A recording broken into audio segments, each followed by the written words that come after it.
Welcome to Heart to Mind, produced by More Studios. I'm your host Rumays, and It's Samir.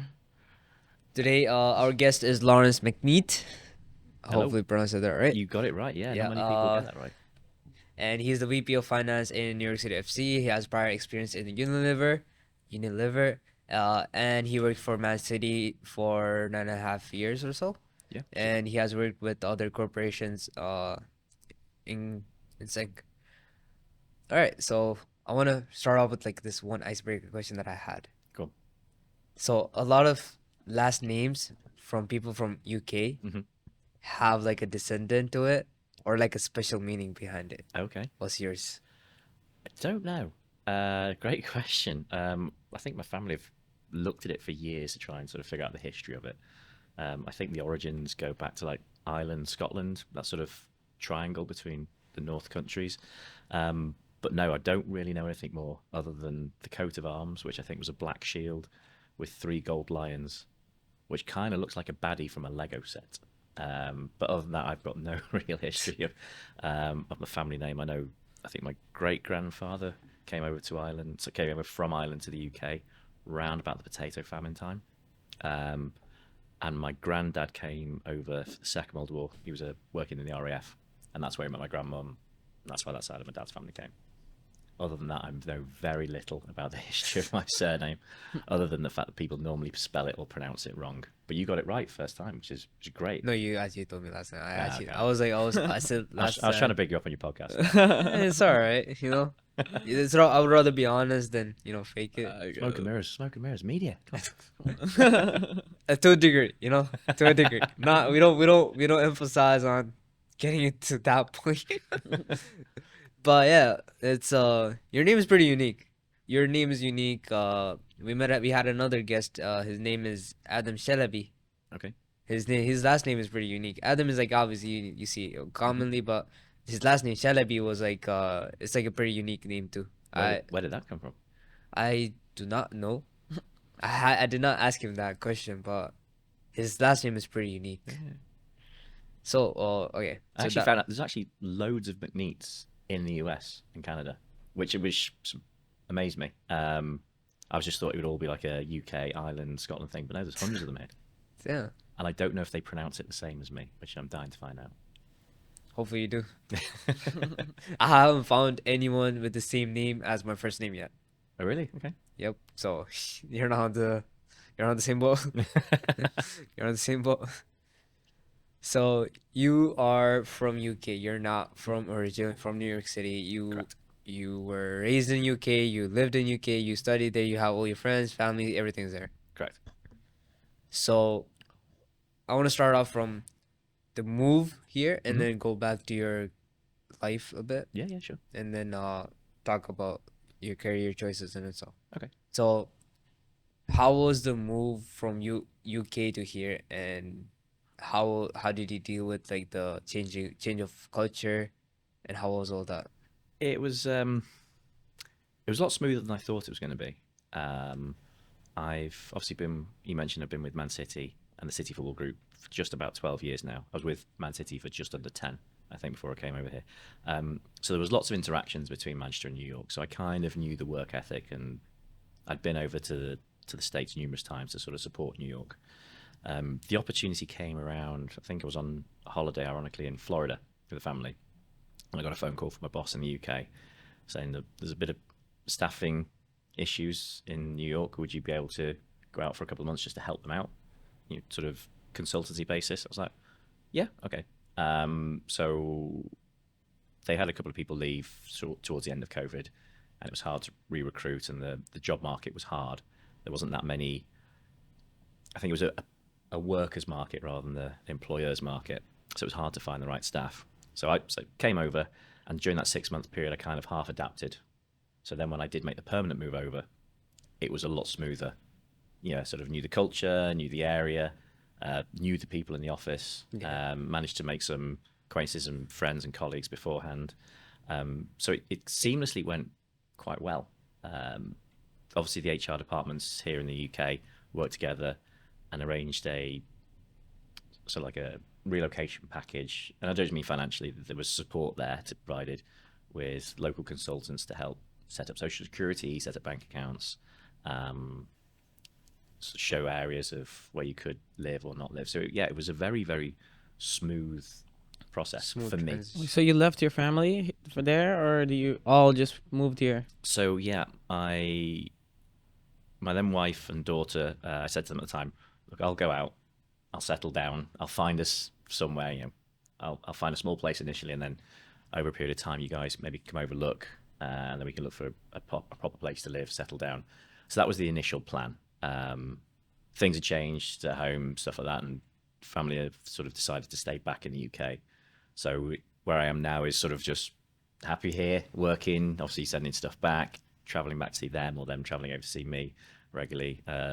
My daughter was out last week for her half term, did lots of stuff, cost me a small arm and a leg. I don't know if arm and a leg is an American translated thing, or small fortune. I don't know if that's a British term or Yeah, not. I think it's like arm and leg is like something that they use it here too. Okay, cool. I'm pretty sure I can get away with that then. Yeah, I'm still learning the language here. Obviously, I said the word process lingo. before rather than process. Tomato instead of tomato, that type of thing. So I'm getting there. I'm Crisps. learning the language, settling Crisps. in. Crisps instead of chips. Yeah, that's always a hard one. People say, do you want guac and chips? I was like, obviously, to the British, chips is fries. Some people say guacamole and fries. You think, oh, that's an unusual combination. But yeah, no, Oh, you say Fully. chips as fries? yeah, in the UK, chips is like potato chips. So it's I like always found the French British fries. language fascinating. I try to mimic it British sometimes. language. I mean, like the English language there, like the accent. It's like, Yeah. yeah, it's fascinating. It's like, I'd be saying mate sometimes. I try to like mate's, mimic mate's it. another one which they don't. Mate. don't Mate, cheers, crisps. What else do I know that they usually use? It's more so colloquial for you guys. Colloquial. In it. Yeah, it's like it's more native based. Yeah, it's funny. We've got quite a cosmopolitan team here. There's 2 English, American, a Kosovan, and a Mexican. And so yeah, there's always conversations about language and stupid things that we all say and don't say. And I'm just as critical of the English language and the stupid things that we do than we are of everything else. So yeah, we have a good bit of banter about it. Alright. So like moving on to your career right now, right? So how did you end up being choosing this career field as an accountant and moving up to the Let's rewind first. Let's talk about Okay. your youth. So let's Are you build going up. I mean, back yeah, Okay, it's yeah. like Yeah, youth. yeah, It's yeah. like youth. Like, like how did you? Because I know you told me before that you wanted to be a soccer player.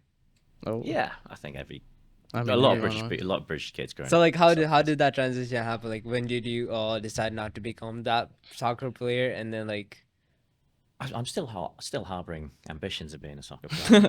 Am I? No, I think once you realise in the UK that you need to probably be about 8 and in an academy before you're going to make it through, then you go, right, okay, that career is not going to happen for me. Growing up in the UK in the 90s, there was the odd exception where some players got picked up or scouted for the first time at 20, but unless you were in an academy right the way from the start, it was very, very hard, if not impossible. And there's also massive commitment as well to be any sort of professional athlete. You really have to dedicate a lot of your life. Almost going to school and university is incredibly lot easier than it is training 40 times a week, driving across countries, making your parents take you from one place to the other. I think anyone who makes it in professional sport deserves a round of applause just because the amount of hard work and commitment they have to put in. But yeah, no, I've always wanted to, growing up as a Liverpool fan and working for this organisation, it's probably not the easiest thing to say. You always harbour ambitions of playing for your favourite team. I think other than football, as a child, you wanted to be either a firefighter or a pilot. Pilot was the one thing I think I kind of focused on when I was at why secondary pilot? school. I just love flying. I love the concept. And also, late 80s, there was a big film called Top Gun, which came out. Top Gun, yeah. Obviously, I know Top Gun is a relevant film in the US, and that just made me want to go, oh, yeah, I quite like the idea of being a fighter pilot. Then you sort of go, okay, maybe fighter pilot, commercial pilot, one of the two. They just seemed attractive careers. I kind of let myself down a little bit with my studies, A-levels. When I got to the ages 17, 18, the UK, you can it's when you're allowed to start drinking. I kind of found that. And not that I went down a drinking route, but, you find socialising with your friends a little bit more.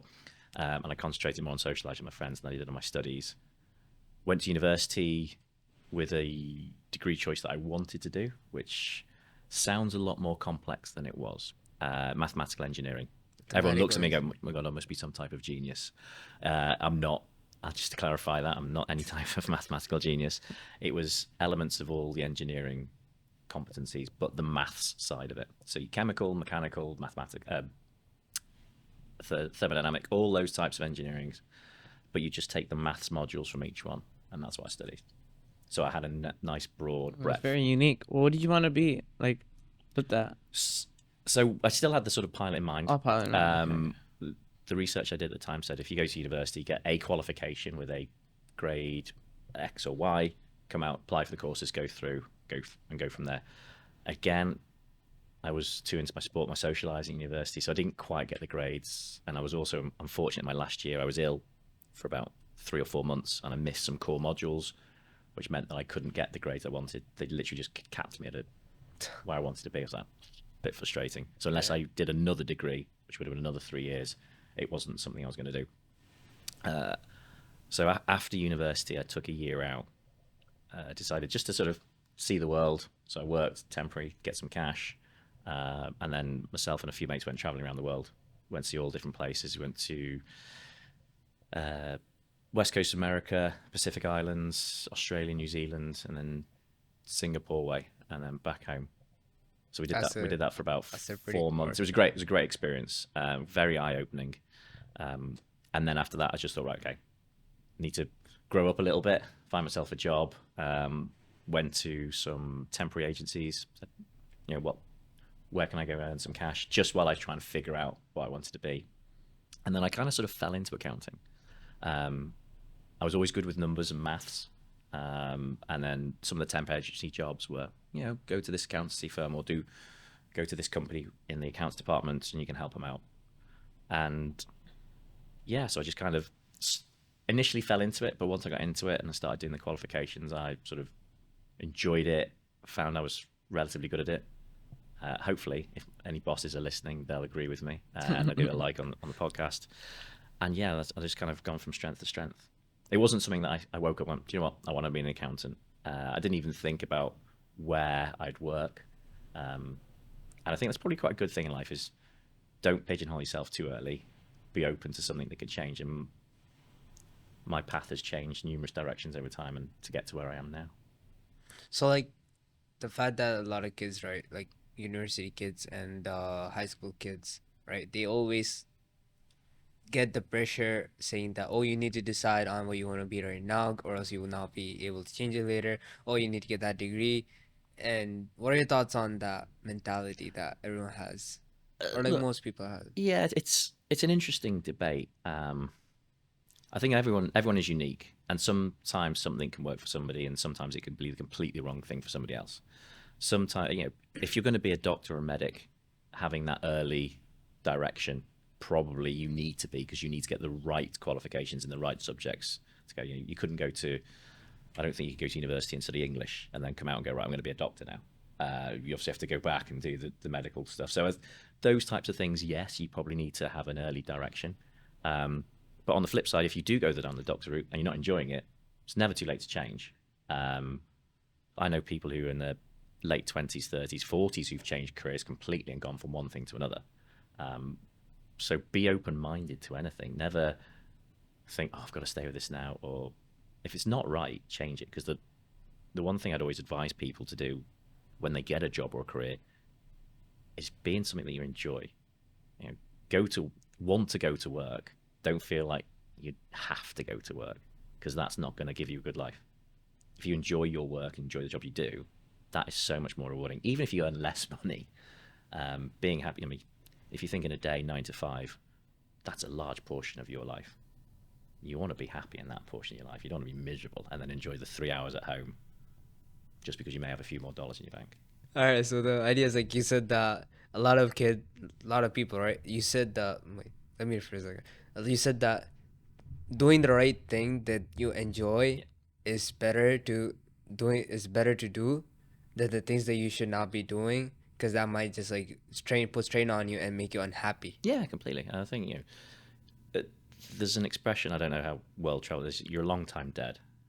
So enjoy the life that you have and be happy. I'm not saying go out and party all the time, because that's probably a little bit reckless. Yeah. But within the realms of boundaries and balance, and find a job that you enjoy. And if you don't enjoy it, look for another one until you do enjoy it, I think.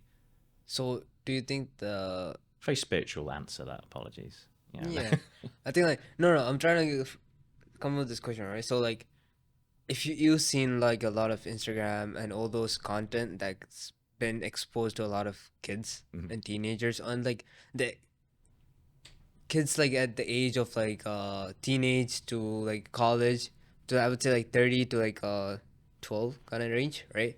They get exposed to this idea that you need to make a lot of money in order to be happy. Yeah, I also think there's a generational thing of impatience compared to my generation, and those listening, I'm very old school, also very old as well. The generation now is very, I need it now. It's an instant gratification that's required. Yeah. So people, if they go, if I'm not earning $1 million a year, then I need to move on. And I think that's not good for society. I think sometimes you do need to be patient. I did say, don't stick at a job if you're unhappy in it. I still stand by that, but don't leave after 30 seconds because you haven't given it a chance. Is probably the flip side of that coin. Yeah, no, I think there's a lot of social pressures today to get everything instant. Phones are instant. If you want information, it's in your pocket, in your hand. You don't have to go and look for it. Entertainment, Instagram, Facebook, it's all there straight away. And you can sometimes just get lost in it. So I think yes, technology is brilliant, but I think at the same time it can be very, very bad. And schools and social society should just try and reduce pressure off people to live in something that may or may not be realistic. What do you think is the best way to do that? Oh, If you were to actually be in an administrative position or some type of organization that's aiming to counteract this and help the kids and the people, because it's not only the kids, it's all age ranges that are exposed to the same knowledge and like they're like same pressure. It's like, what would be one of the ideas that you would try to implement? wow. Oh, it's funny. I'm reading a couple of books at the minute. One of them is Atomic Habits, and apologies off the top of my head, the guy who wrote it. James I can't. Clear. Yes, have you read it? But it's a brilliant book. It's a brilliant book. These guys don't agree with me, but yeah. Oh no, I love it. I think there's some really, really brilliant ideas in there. One of them, he said, was that I think you can have timers on your plugs, and you can put a timer on your plug, and you can put it on your router or router. See, I'm still learning the language. Yeah. And it can just switch your router off at say like 10 o'clock, 9 o'clock, which means you can just put your phone down. Yeah. You can then engage, if you're living with people, engage your conversations. I think speaking to people is a very important thing. Conversations, communities. I'm very pro post-COVID, get back to work, get people in the office, not for anything other than speaking to people and seeing people rather than being at home. I think if you're at home working constantly, it's very hard to have that distinction between home life and work life.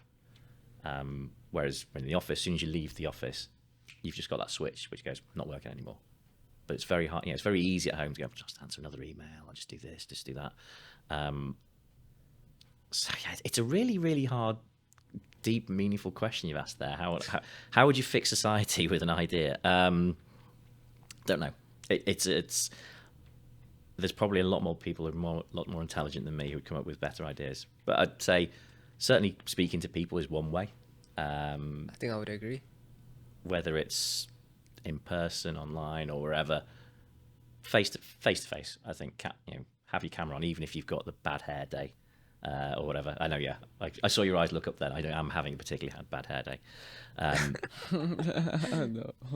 But yeah, just speak to people. Speak to people and explore and learn, and just get a breadth of inputs into your life that isn't shoved down your throat. Yeah, I think being realistic is also very important. Like I like to add on because no, you're right. as Rame said, like people on Instagram, they look at like people say, oh, I'm earning like $1 million right now. Age 20, if you're not earning $1 million, you're a failure or something like that. But I think like everyone has their own pathways and their own obstacles in life, right? You can't all just be millionaires. I mean, obviously you have to like shoot for the stars, but still, you have to be realistic. You gotta like take your own accountability, like own. How do I say this? We all have our own lives, right? Yeah. Like there's always obstacles, and you gotta keep that in consideration. Yeah, I think you're right. Aim as high as you can, but start slow. don't be depressed if you don't get there. Just keep thinking, how do I do it? But you're right. Yeah, there's a lot of things on Instagram where I want to earn 40 grand in 2 months, the easiest, laziest way possible. And there's loads of those videos, quick get rich quick guides and things like that. They're not good, I don't think, in society. I think like I think they're very hit. the get rid what is it called? It's there's a name for that scheme. Yeah. It's the get rich get quick get rich or Get something. rich quick. Get rich quick scheme is like it's been a trend for a lot of the Instagram reels and stuff, but it's not true because obviously in order for anyone, like for example, let's take the world's billionaire right now, who's Elon Musk, I believe, last time I checked. Possibly, right? So he didn't start off with Tesla and become like this thing under overnight. He definitely started with, I believe, Zip2. He sold that company for some million, for a huge sum. And then he bought Tesla, and then he brought it from ground up, and then he started what's it called again? Starship? There is space. SpaceX. Yeah. SpaceX, and then now he's doing Neuralink and all that Boring good stuff. company. Boring company. So all those companies, he started it, yes, but it didn't happen overnight. No. You know? I think, And going back to the conversation, you said, oh, the one thing that would probably fix is like speaking with other people. I would say I would agree with that too, just because I've been in this, I've been in this scenario where like I can't speak properly, speak what I think, right? And then I stutter a lot with what I speak, and I started looking into how to fix it and how to actually efficiently speak with other people. Okay. And some of the solutions was one, getting off Instagram, because what happens is when you're on Instagram and TikTok and those stuff, you're consuming content. Yeah. Your mind apparently needs time for it to consume the content and then let go of the content. Okay. If the input does not output the outflow, then it will your brain is too clogged. It cannot think properly. It has a lot of information. It's like a overload. Overload. Okay, that's interesting. And another thing is the idea of like having focus, right? Yeah. You can't, as you said, in order for you to like let's say like focus, right? You need to get, for example, right now you need to get out of work and go home, and then you will get a different environment and you could focus in there. That's Atomic Habits also talks about that too. Yeah. And that's something that's there. But when you look at your screen, let's say for example right now I could switch from my email to going to chat with one of my friends, or else you could just transfer over to Instagram and just start scrolling through TikTok or something. So I'm just right there consuming and like not shifting my focus anywhere else. So that's another contribution apparently to the fact that how you speak and everything. Yeah.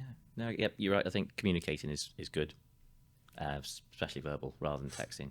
I think there's probably going to be a generation of arthritis in thumbs as well. There'll be a big thing in about 20 years where people can't hold things because their thumbs are all cream crackered. All right. I think we should do a segue to your how did you get into like City Football Group and stuff like that? Great question. It was in life you always get some random opportunities, and a very, very random opportunity. And you always say never look a gift horse in the mouth, and if you get an opportunity, take it. And this is probably a really good example. I was at Shop Direct at the time. I went to university with a guy called Martin Hawkins, who was a great friend of mine. He was working for a consulting company, Deloitte, at the time. He was then offered a position at Manchester City through doing work through Deloitte, Manchester City. They were impressed with what he'd done. They offered him a job, and I was just speaking to him online. He said, there's an opportunity up here. It's a short-term thing. Would you fancy it? I sort of ummed and ahed because I was living probably about an hour's drive away. I thought it's a little bit far. But there was a part of me being a massive soccer fan or football fan, depending which generation or which part of the world you're listening to this from. I thought, oh yeah, working for a Premier League club, be quite fun, have nice on the CV. It was only a short-term contract at the time. So he said, do you fancy it? I thought, well, why not? I'll give it a go. Had an interview with the FD and one of his colleagues. They offered me the job on a 6-month contract. So I went there, worked my socks off, and they're like, they liked what they saw, and then they offered me a full-time job. And yeah, I'm still with the company 12 and a half years later. So going. So to answer your question, it was an opportunity that just arose and took it. I didn't apply for it, didn't look for it. It was a very circumstantial opportunity. What did you join as? Like, so my title at the time was, I think, senior management accountant. So I think that's pretty. Isn't that a reach high, like a level higher than base, or like it's senior? Yeah, it's a funny. Job titles are a funny thing. I think in America, everyone's obsessed with job titles. Right. You could almost give somebody in America a completely new job title, and they'd be so happy, even if you're not changing their pay. Whereas in the UK, you could call somebody a binman, but as long as you're paying them more money, they won't care. And it's really, really a different cultural thing. So everyone's obsessed here with that. He's like, no, my job title's this, and then you're comparing yourselves to other people in the companies. The job title's the important thing. Here's my card. It's got my job title on it. The UK, it's just like, no, yeah, am I this? Am I that? Doesn't matter. It's more about what I get paid at the end of the month in the UK. So yeah, it might seem a job title as a senior position. It was mid-management, mid-level. And again, it was only on a consultancy basis at the time. And yeah, sort of from there. And it was, for those soccer/football fans in the world, it was about 6 weeks before the famous Aguero goal when they pipped Man United, which was great. So I joined this up-and-coming club who hate Man United. And obviously being a Liverpool fan, it's almost ingrained in me to not like Man United as well. And then on the last day, or the last kick of the game, the company I was working for beat Man United to win the league. So it was a fantastic time to join. Really exciting, crazy scenes from an accountancy point of view. Crazily busy with first-time bonuses, this, and this coming in. It was just great, so exciting, so busy. And working in sports, I think a lot of people always ask me, "Do you enjoy working in sport, or why do you enjoy working in sport?" And I think when you enjoy your job, I mentioned earlier about enjoying your job. Seeing what you do almost directly impact TV or vice versa. You're watching the news and you know that tomorrow that's going to impact your day. That's really exciting for me. And it might not be exciting for some other people, but it is really exciting for me. That's one of the reasons why I enjoyed it. And joining them was an incredibly exciting time. Recently, like Man City and Liverpool, they've been fighting for the titles from the office. Maybe even giving each other side eyes. That's it. Yeah, because obviously when I joined, Liverpool weren't the team that they are now. It's great that they're the team they are now. But there's almost been a bit of toxic rivalry between them, which never existed before. Yeah. And having known Man City fans for generations, Liverpool fans for generations, I really put this toxicity down to the media, trying to invent a rivalry. And I think certain fan groups have responded to it badly. In the year, if I'm being honest, both Liverpool and Manchester City fans have not behaved great with either songs they've sung or things they've done with buses and things like that. And it's a bit sad, really, because I don't think, certainly 20 years ago, that wouldn't have happened. And in the 70s and 80s, I don't think that would have happened either. So it's a bit of a shame. But obviously, yeah, going back to your point, that kind of brings a little bit of friction within the office, but only casual banter. There's nothing looking at me going, "We don't like him anymore. He's a Liverpool fan." Well, not that they say to my face anyway. They might say it behind my back. A good one. Jurgen Klopp is leaving. What's your thoughts on that? I'm gutted. Absolutely gutted. I say we've been so close to winning so many titles. Yeah. And I was kind of hoping, every time the contracts were renewed between Guardiola and Klopp, I kept thinking they were overlapping each other. I thought, oh, great. At one point, there's going to be a time where Man City don't have Guardiola and Liverpool will have Klopp. I thought, brilliant. That really should mean we've got the title in the bag. And now he's retiring. And also now he's stepping down. So, no. Because he's been brilliant for Liverpool. Yeah, I think he's... They just won the Carabao Cup. Yeah. We just won the Carabao Cup with our under 12s team and Virgil van Dijk, which was a fantastic achievement. And apologies to any Chelsea fans listening to this. Great time. Great time to be a Liverpool fan at the minute. Truly gutted. But I think if you looked back in the 60s, 70s, Liverpool had a very charismatic Scottish manager called Bill Shankly, who was very Klopp-esque in his brilliant in press conferences, connected with the crowd, really bonded with them. And when he left the city, like, it was almost like someone had died. And if you speak to any Liverpool fan who were around the city at the time, it was a really sort of depressing time. But then the next manager came in, who was one of his assistants, and then he carried on the success, and he then became more successful than Bill Shankly. Although Bill Shankly still has this overarching god-esque title assigned to him by Liverpool fans, the more successful managers came after him, based off the sort of groundwork that he'd done. And I'm hoping that history repeats itself again, and whoever follows Klopp takes on his team but becomes more successful than him. You think anyone should? You think there's a good replacement for him? Anyone you think would be a good fit for Liverpool right now? I mean, I'm an accountant who's a fan. There's probably more sporting people qualified who would say, oh, the best fit would be X, Y, and Z. I think with any appointment in any sport or even in office, there's the right person for the right job at the right time. There's so many sports fans who go, this player is awful. I don't think there's such a bad thing. I don't think there's a thing as a bad professional sportsman. I just think sometimes there's a wrong fit, certainly within football. Klopp was the right fit at the right club at the right time. Everything just clicked. The players they brought in were very, very Klopp-esque signings. You know, he had a vision. The player has to be this. The player has to be that. And if a new manager comes in, I think if you find someone who plays a similar style to Klopp, then the transition should be smoother. But if you find someone who goes a completely different style, then that's going to be probably a harder transition because the players won't react to their training. They won't work that style of play. Then do you refresh the squad? Do you replace the manager? And I think a lot of clubs go through that type of that process. Man City are very good, and the City Football Group are very good at keeping that continuity. So they have one of the good things about the group is that they try and play a certain style of way across all the teams. So the coaching methodology and the coaching philosophy is all this way, which is kind of like the Pep Guardiola way. And I'm not saying all the teams play exactly like Guardiola, but they try to pass out from the back, keep possession, press high, and create goals with 1-2 touch play. So when Guardiola leaves, you'd expect the Man City have either someone else in the group or they have a profile of people that they want to get. And I'm hoping that Liverpool are doing something very similar. They're obviously linked with Xabi Alonso, a former player who's currently managing at Bayern. He's doing great, though. He's doing brilliantly because there's not many teams in Germany who don't let Bayern win everything.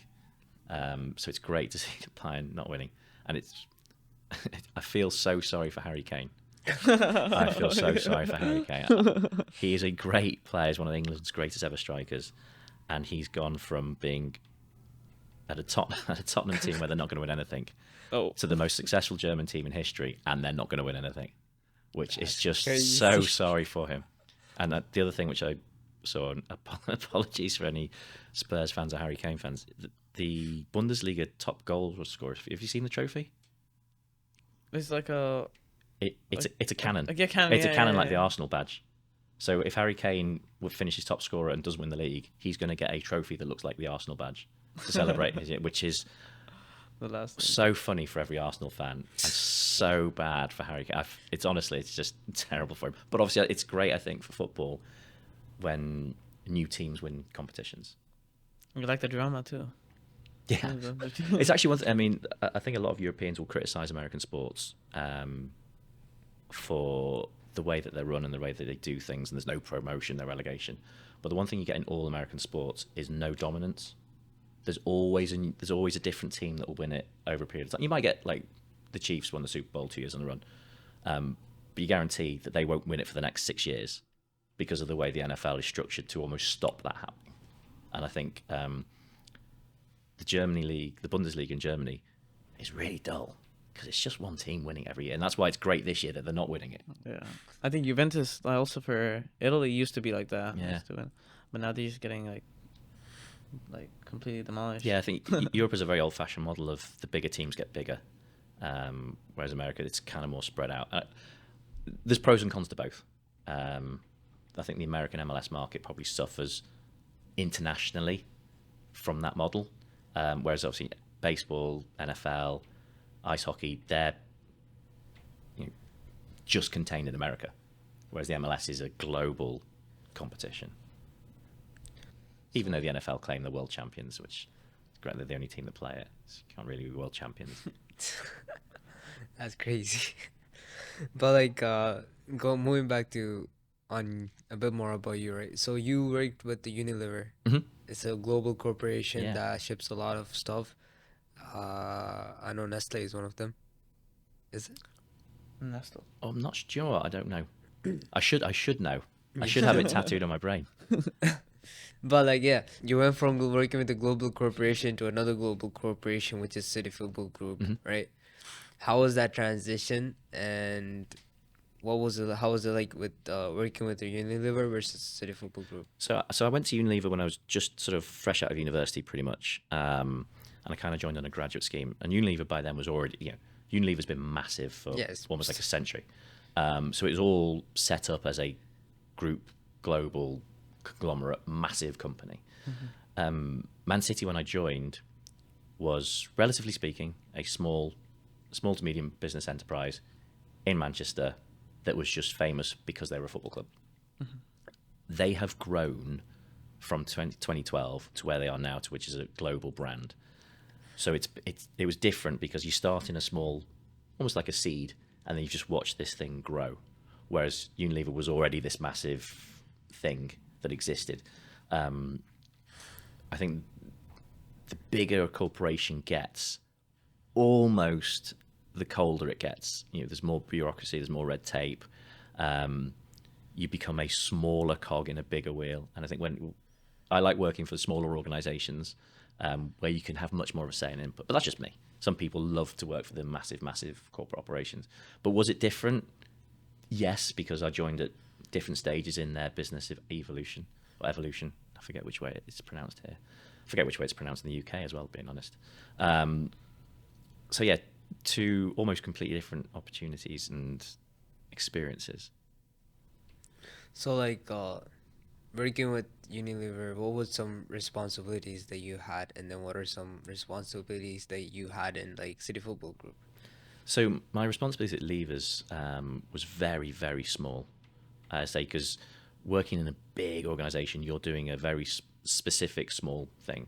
Whereas City Football Group, as it's certainly in New York, you're doing more of everything because you have to.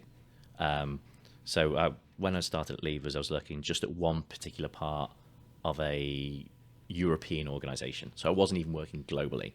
I was based in Port Sunlight on the Wirral in England, which is a fantastic historical thing. If you've never heard of it, Google it. So small history and going completely off topic.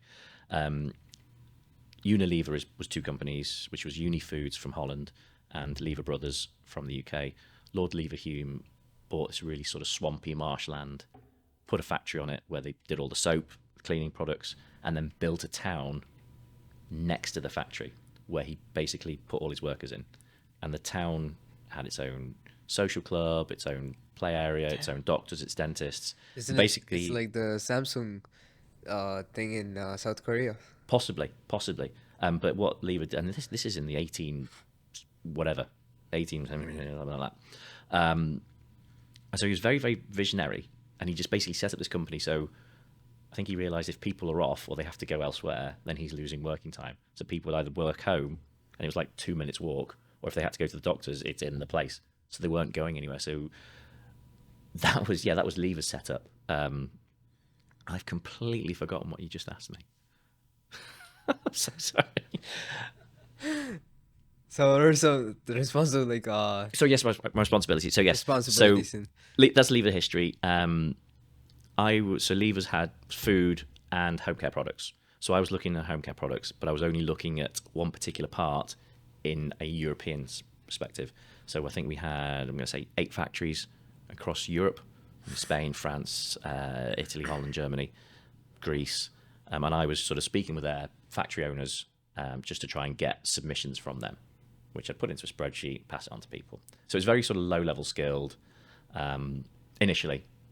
Part of the graduate scheme I was on, I kind of moved round, learning different elements to finance, because I was 22-year-old with no idea what finance was looking like. I was starting my qualifications there as well, starting to learn everything I know now, but it was good grounding. What I was doing at City Football Group was more broader, less specific. Specific, not Pacific, specific.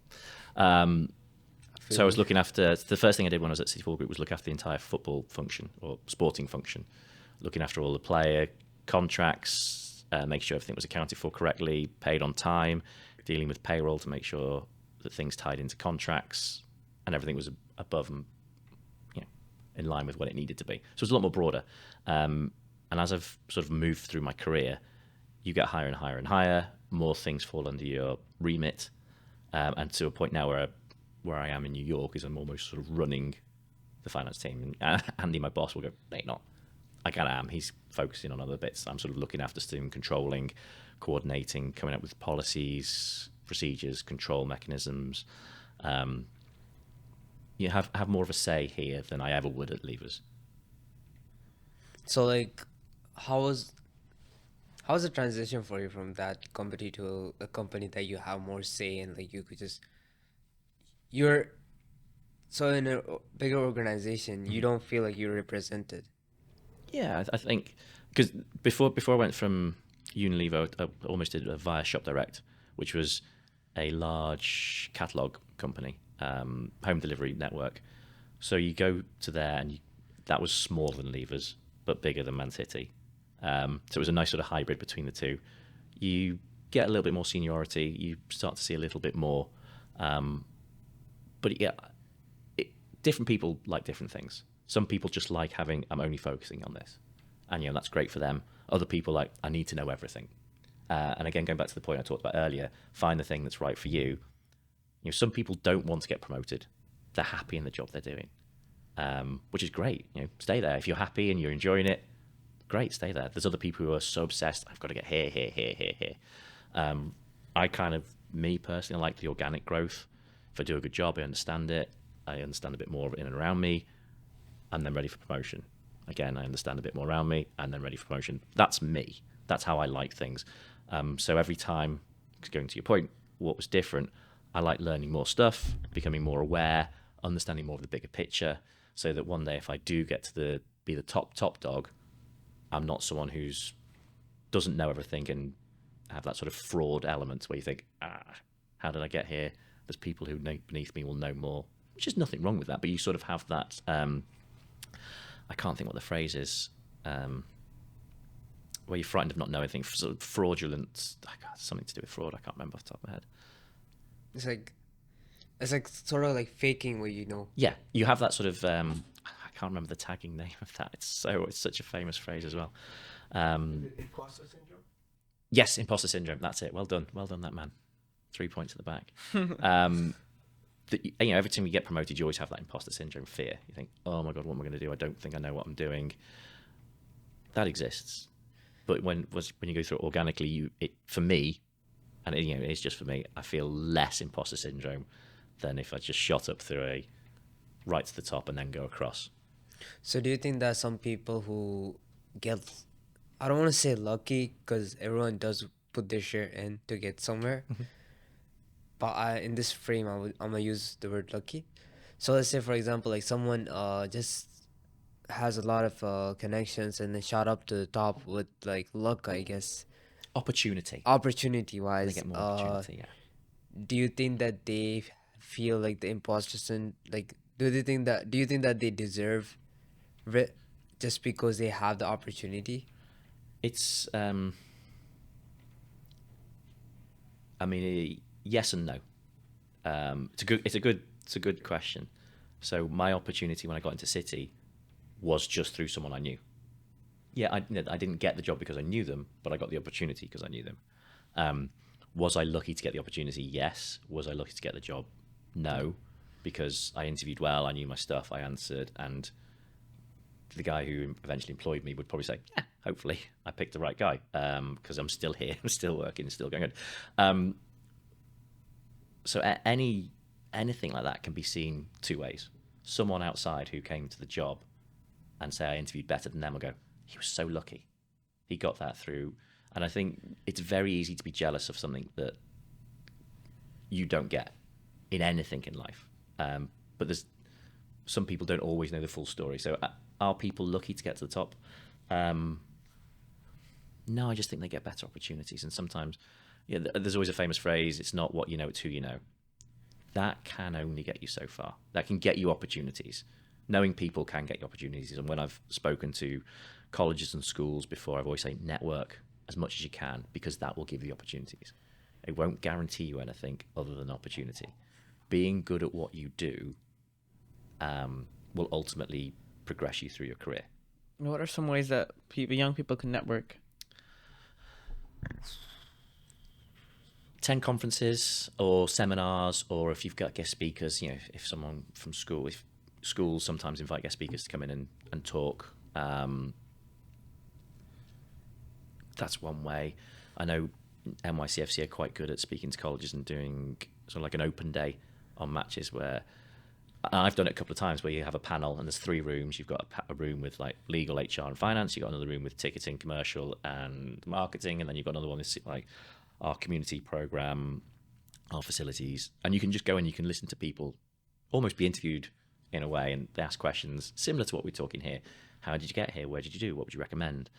What did you study? I'm doing this. Is that the right thing? So networking is a great way to get opportunities. I think professionally, LinkedIn is a great tool, because you can go and you can just start messaging people. I would never say scattergun, email everyone, because I think that will not do your profile good. But if you know what you want to do and you want to target, you can certainly follow people and then message them. And sending someone an email is more likely to get you something, even if they don't reply, than not sending the email and just hoping that a letter will magically appear from a fairy godmother. If you're enjoying this podcast, make sure to like, subscribe, leave a comment. Over 90% of you guys have not subscribed yet, so please subscribe. Were you there during that time period that Messi was supposed to go to Man City? Yeah. Oh my god. How was that commotion like? It was brilliant, because you sat in this bubble and in a stadium surrounded by like a fence. So you're quite secure, but you're just watching TV go mad, and all the breaking news stories. And that was I mentioned earlier about seeing things on the news that directly impact what you're going to do the next day. And there's people working on plans and packages and this, that, and that. So it was a very sort of funny time, an exciting time. You sort of think, what's going to happen next? Yeah. So I was there. Yes, I was. Can I say much more about it? Yeah. Probably not. How did it feel though? Like, it was like this and it was like this. How did I feel about it? Were you expecting it? You wanted it? Well, from a finance person, I was looking at, oh my god, this is going to cost us so much money. I have to. That was probably my first thing. And you're watching a football game, working in a football club, going, or that we've just qualified for this round. That's great for the P&L, or great for the cash. We've just scored a goal there. Oh no, we have to pay a bonus here. You're watching it differently, not in a bad way, but it's sort of differently. You're watching the Champions League draw, and the ticketing department are wanting to get PSG and Bayern Munich and Barcelona in the group, but the sporting department are wanting Shakhtar Donetsk, Anderlecht and somebody else. And you think, which one's going to be more happy?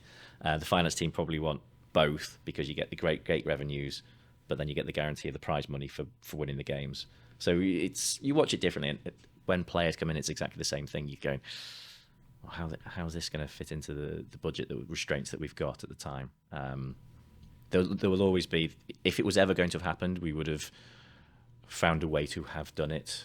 We would have had to probably sell a few players or one thing or another. But yeah, it was sort of exciting at the time. If I was being honest, I thought it was more of a pipe dream. But I know there were people in the club who were like, no, this is quite close to happening. So did you anticipate him moving to Inter Miami? No. The impact he's had in Miami has been fantastic for America, and it's going to be an interesting year this year, and it's next year. I think he is this sort of unicorn of football. He has attracted so much attention to the league. I'm just wondering, is it almost like a sugar rush where you'll get all this great stuff and then there'll be a massive crash at the end of it? Or will it be almost like a shot of adrenaline where it gives the league a kick and they then kick on? I think that's the interesting bit that's going to happen after this whole Messi thing. There was always, with the sort of Beckham links in Miami, there was always, I think, a thought globally, not necessarily in the MLS, I wasn't here at that time, that Beckham would have some type of commercial aim or arm or something up his sleeve that could help Miami have that sort of extra advantage commercially, or even on the sport field, because I think he has a great, if you've watched the Beckham documentary, which is really interesting, No, I didn't. it's worth watching actually. His network of people who he's played with, played against, played alongside, he's got a lot of network, a lot of connections where he could go, yeah, why don't you come and play for my team here? And I think that's probably what happened with Messi. I think Messi probably had a house in Miami anyway. I think remember he has something. like partnerships with like Hard Rock. Yeah, possibly. I'm not too close to it to be able to sort of say one way or another. But yeah, so that's. Did I see it happening? No. Was I surprised that it happened? No. If that makes sense, because of the Beckham connection. Oh. And it might not just be because of the Beckham connection. But when I said Messi's going to Miami, I was like, oh, okay, yeah, no, I can sort of understand why he's I gone there. wanted him to go to and not like, Barcelona though. Do you think that he'll ever go to Barcelona? Because I know for a fact that. Barcelona, like as a finance, like they're dying right now. So, Yes, and you're a they are. financial manager. They are. It's. Do you know what's going on? I did laugh when Messi left Barcelona originally. He laughs. Because he said, "Oh, there was nothing I could do. They can't afford to keep me." I was like, "You could play for free." That was the cynic in me going, "I think you've got enough money. I don't think you. It's not as if you've on the." That's me guessing. As someone who is very jealous of his salary that he gets, he might just have just as many costs as he has income. But you think, you probably don't. You could probably survive a year or two with the money that you've made over your career to be able to play for the team that you adore and love and is so close to your heart for a season without on minimum wage. He could have done that if he was like, "Oh no, there's nothing I can do." I mean, if I'd love to think if Liverpool ever said to me, "We're short of players, will you play for free?" I'd jump at the chance. I would literally be all over that. Yes, where do I sign? I'll pay you to play for them. But that's so yeah. You think, "Oh, there's nothing I could do." Yeah, I didn't really agree with that. And then he went to Paris Saint-Germain, where he earned a lot of money. He's like, "Oh no, I don't want to be here." I must admit, I did think that he'd end up going to Saudi Arabia or the Middle East leagues. I thought he would go there, Why? especially when there was money. when he was at PSG. I think they dropped him for a game because he'd been out to Saudi Arabia and allegedly speaking to people. I have to say allegedly in the world we live in now, especially in this country, so much legality and everything. Yeah. Compared to the UK, be careful what to say. So I really thought he'd go there, and so a little bit surprised he picked Miami. Also, yeah, as I said before, yes, surprised, but no, not surprised at the same time. Do you think the Miami signing that he had is like worth more than the signing that Saudi League gave him? Because I do know that he got like a bundle from Apple. Yeah, there's Adidas. so many rumors. There's probably only about 10 people who know for certain.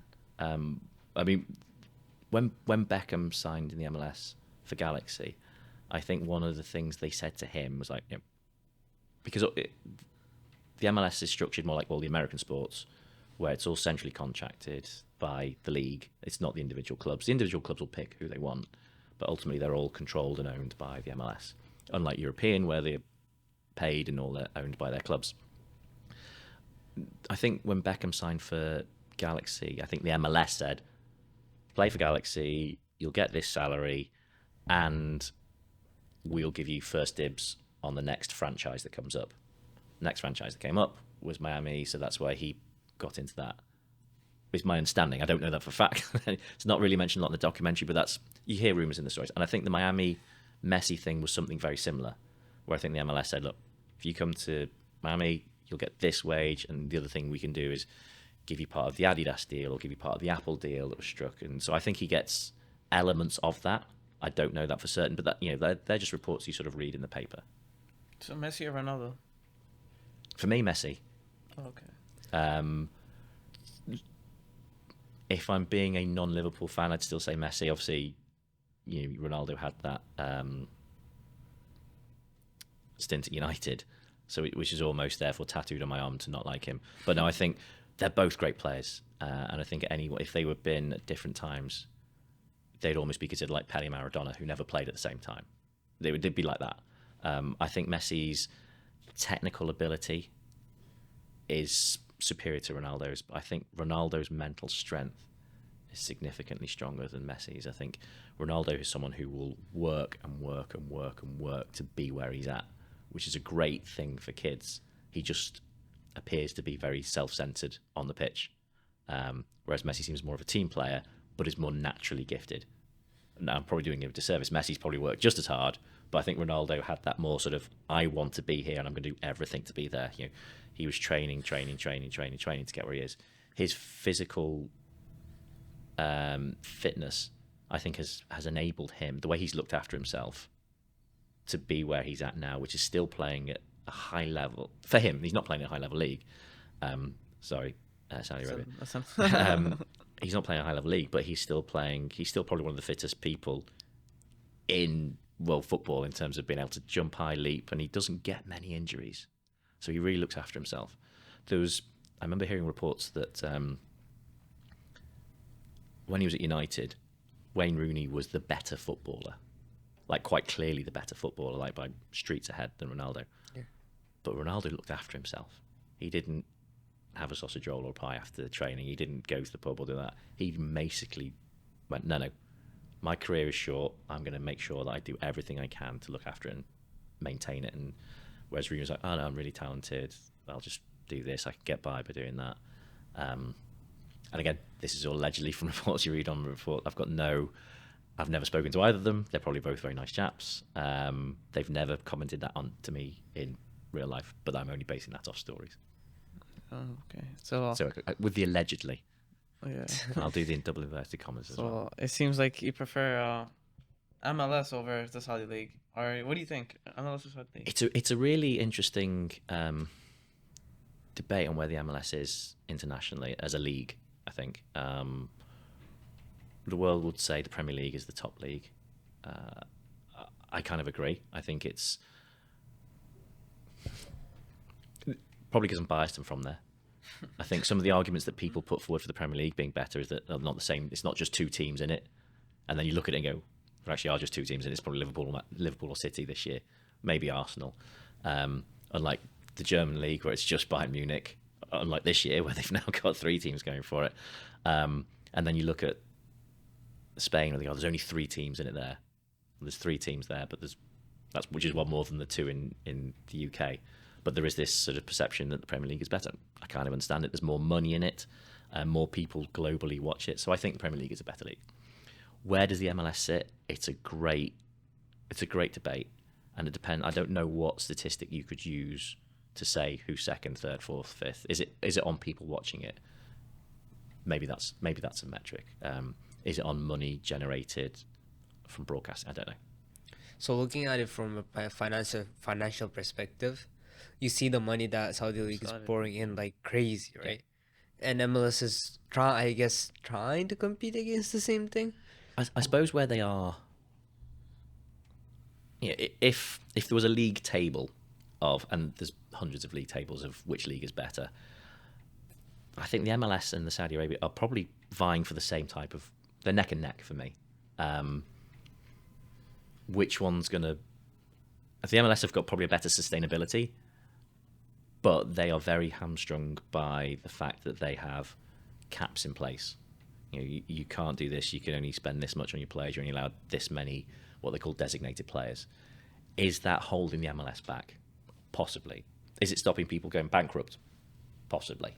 The MLS was set up after the '94 World Cup, having had American leagues fall because New York Cosmos, etc., just spent too much money, and it wasn't sustainable, and that's why the American League fell. So they're very good at making sure that it doesn't fall. But are they holding themselves back from being a bigger league? the Saudi league is just kind of like the China league. The Chinese Super League probably about 10 years ago was doing something very similar, where they were paying all the best rejects from across European leagues and paying them a lot of money to go over to China, and they're just throwing money at it. That for me wasn't sustainable, and I don't think the Saudi league is either. But don't you think like the Saudi league, they have a vision? I think they're trying to like. Well, that's what I was saying. That's why it's an interesting debate. It's like where are they going to be in 3 years, 4 years? Because the first signal for me is that there's people leaving the league already, or there's people being discontented. Like Benzema's still there, but there was talk of him leaving. Obviously, Jordan Henderson, I think, left and has gone to Ajax. Firmino's left and gone somewhere, or wanted to go somewhere. So there's quite a bit of discontent with players. So it's going to be interesting how that dynamic works. They're talking about, they're going to buy Mo Salah next, or they're going to buy this player next. They need to have a plan, and it'd be interesting to see if they do have a plan and what the plan is. Because at the minute last year it was just, let's get as many famous big names as possible and spend a lot of money on them. Seemed to be their plan. The fact that you said about China was very interesting. I know they were trying to like sign Iniesta. These are other top people, but I think Saudi League, they're actually trying to like move away from the oil industry, in my opinion, because they're doing different boxing events. I think they're hosting a World Cup, if I'm not mistaken, after USA. Do you know what? I should know that. I don't. I think they are. I think they are trying. I think they have placed a bid. It's Saudi Arabia, Greece, and then Egypt. No, that's Egypt, Morocco, and Greece have placed a bid. Saudi Arabia, I think they placed a bid on themselves only. I think it's Saudi Arabia, And, Greece, I think it's another Morocco. country, I believe. Okay. But I'm not confirming anything over here. I don't know. I don't know. You know. But but Saudi Arabia is putting in for a bid for the FIFA World Cup. Okay. To host it. I think they're trying to mimic Qatar. Yeah. A little bit, because Qatar was actually a success. It was a really good World Cup. There was so many. There was a lot of backlash too. There were so many people who. I mean, there was a lot of things wrong in the Qatar World Cup, and a lot of rights across different societies and beliefs, etc. But a tournament itself was run very smoothly. I think the crowds were decent. Everyone was very well behaved. And it was more of a success than people. I think a lot of people wanted it to fail.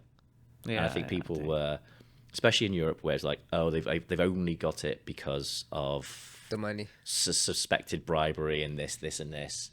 There's all those sort of, again, jealousy people because they didn't know the true story. They just, Qatar had an opportunity. Trying to come back to what I was saying earlier. They had an opportunity. They possibly interviewed very well, and they got it. Has it grown the game in Qatar? I think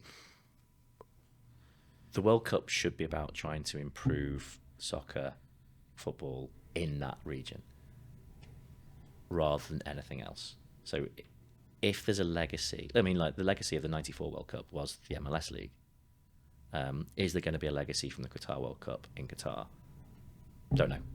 And that really should determine whether it was a good World Cup or not. Have beliefs changed? Have anything else changed?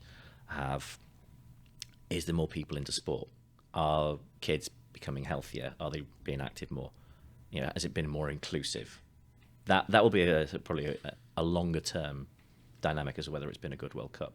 Watching it on the telly, oh, brilliant, yeah, done, great final, success, 9 out of 10, 10 out of 10, whatever it was. But yeah, I think there's more to the World Cup than that, unfortunately. So what do you think will be the impact in MLS after the 2026 World Cup? Great question. It's going to be interesting. It's going to be really interesting. Obviously, it's Canada, US, and Mexico, isn't it? Canada, US, and Mexico. Yeah. But like, what would it be specifically towards MLS? Because here, Also, Copa America's coming. Copa America's coming this summer. Yeah, Club World Cup. I think what it should do is continue to grow the sport in the country. I think there's a very, very good setup in this country, youth-wise. I think the academies and everything in the US are producing great kids. I think the US soccer team in the last World Cup looked really good. They just didn't have a striker, and I think if they have a striker in the next World Cup, they could probably get quarterfinals, semi-finals. Again, learning where I am. And I think that is a history. I think the league is set up. It's quite. Will more billionaires go, I want to set up another MLS franchise? That'll be one metric. Will participation in schools go up? Will viewing figures in the MLS go up as a result? They're all probable matrix or metrics to see if it's been a success or not. I'm really excited. I think it's going to be great for the country. And if it gets more people kicking a bag of wind around on a grass pitch, then it's been a success. So, I was thinking something. I was thinking of a good question. Well, do you know, one thing I'd probably change in Yes. the World Cup, which I don't think they do, I don't know why they don't have the men's and women's World Cup at the same time. Like, you know, with the Olympics and the Paralympics, I'm not saying that the women's is a Paralympics equivalent to the men's World Cup in any way, shape or form, but those two things are almost back to back. And I think what would be good for the game as a whole is if you almost marry the two rather than, because I think sometimes the Women's World Cup can get lost in other things. It's not as, in certain parts of the world, it's not as famous or it's not as televised or it's not as well marketed. And I think if you start to link the two together, I think you might get some synergies. It doesn't have to be on the same cities, or even in the same weeks, but if you put them in the same season, same summer, then I think that'd be a really interesting. Yeah, I think that is thing because like you have the men's World Cup and then it's done, and then people are still recovering from that, and then Women's World Cup happens, but nobody really realizes Yeah, and that it happens. the FIFA or whoever hosts it could start going, well, if you buy 2 tickets for the women's game, you get 1 ticket for the men, and you package it like that, you know, or however they do it. Do you think that women's soccer, just as an industry as a whole, is not getting any representation, or like if they're getting? I think it's growing, but I think it could be growing quicker. I think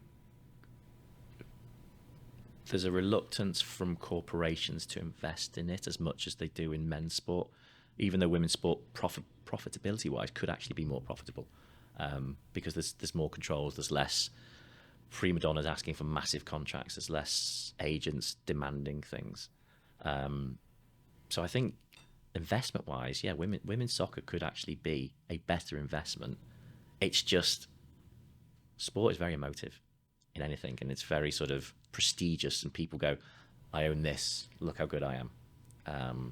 And there isn't that prestige yet with women's soccer, which I think is wrong. What do you think is what would you propose that, let's say for example you work with the City Football Group, right? That is not a soccer organization. What do you think would be a good solution to propose to them so they could implement and fix that barrier? I think they're trying. City Football Group have been very good with Manchester, the Manchester women's team there. If you look at what they've done over a period of time, they've taken a amateur team that just had the Man City name. They've really sort of brought it into the CFG family. They've modernised it, they've professionalised it. And I think that the WSL in the UK is doing really well. It's growing. It's very, very professional league. And I think you can see the success on that is having in the England's women's team internationally. I think the players, it's just significantly better than it was 20 years ago. It could be better. And I think how can you make something better? Generally by putting more money into it. Where does that money come from? It's either going to come from commercial or broadcasting. Yeah. So how could people make women's sport better? More people need to invest in it. I mean, I talked earlier about the men's and women's World Cup being at the same time. If you look at all the tennis tournaments around the world, all the majors, the matches are interlinked. All the matches are interlinked. So if it works in women's tennis, why does it not work in? Sorry, if it works in women's and men's tennis, why would it not work in another sport? And all these people who are paid thousands and millions of dollars to come up with these wonderful ideas of let's have a World Cup every 30 seconds. Why not consider what like other sports do? Tennis, because tennis works really well. You get people going.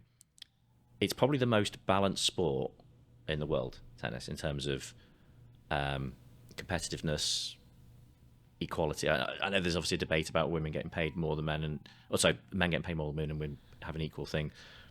For me, I can understand both sides of the argument. I think in a utopia, everyone should be paid the same for playing the same sport. However, from a financial side, if people are willing to put more money into one side of it, then that's where the money should go, rightly or wrongly. If I kind of, and that's what I understand why it goes there. Yeah. Not necessarily I agree with it, just so I can understand it. Just before I get a lot of people lynch-pinning me afterwards. But yeah, why doesn't football follow tennis? Why not? Why not try it and see if it works? It might be an absolute car crash. It might be brilliant. And then you just watch how many other sports would do it. I think like the trial and error is kind of a gamble to be, because FIFA, like, they've been successful consecutively. They don't want to like break the chain, because every World Cup has, like, obviously in the money aspect, they make like millions and millions every World Cup. So I think, I don't know. But then, to be then that honest. goes to a point. What's FIFA there for? Is it to grow the game, or is it to make money? It's true. FIFA should be a non-profit organisation that just coordinates it. Are they a non-profit? I'd have to have a look at their finances to possibly comment on that. Don't have them to hand. But yeah, so that's what I say. FIFA should be about growing the game. The Qatar World Cup was about growing the sport in that part of the world. So that, that's what they are designed to do. So if it's about growing the game, grow the women's game next to it. Now, obviously, I'm probably unsure about if the FIFA organisation and the women's FIFA is part of the same network or not. I should know that, and I don't, and that's really bad of me. But yeah, why not? Why not have them together and then grow the sport together, make it more unified? Because then you've got families of brothers and sisters who then play the same sport, rather than one side of the world being the girls are playing the football and the other side, the boys are playing football in completely different parts of the world. That's very true. So, coming to like this one question that we always ask everyone, what's an advice you would give to yourself 3 years ago, or someone younger than you? Ooh. It's a signature question. Yeah, it's a good question. Find a job that you enjoy. I think I said that earlier in the podcast. Don't stick at something if you don't enjoy it. But don't leave it straight away, because then you put yourself into a bad financial situation. But if you're not enjoying something, if something's making you unhappy, don't sit it out. Ascertain what you want, what makes you happy, and follow your dreams. Follow your dreams. Yeah. I think that's a pretty good advice. All right, thank you for coming on today. Thank you very much for having me. I've really enjoyed this. Yeah. Great to meet you. Who have you got next? Thank you guys for watching this episode of Hard to Mic, produced by Mars Studios. Please do leave a comment, subscribe, and like this video, and also follow us on Spotify, Instagram,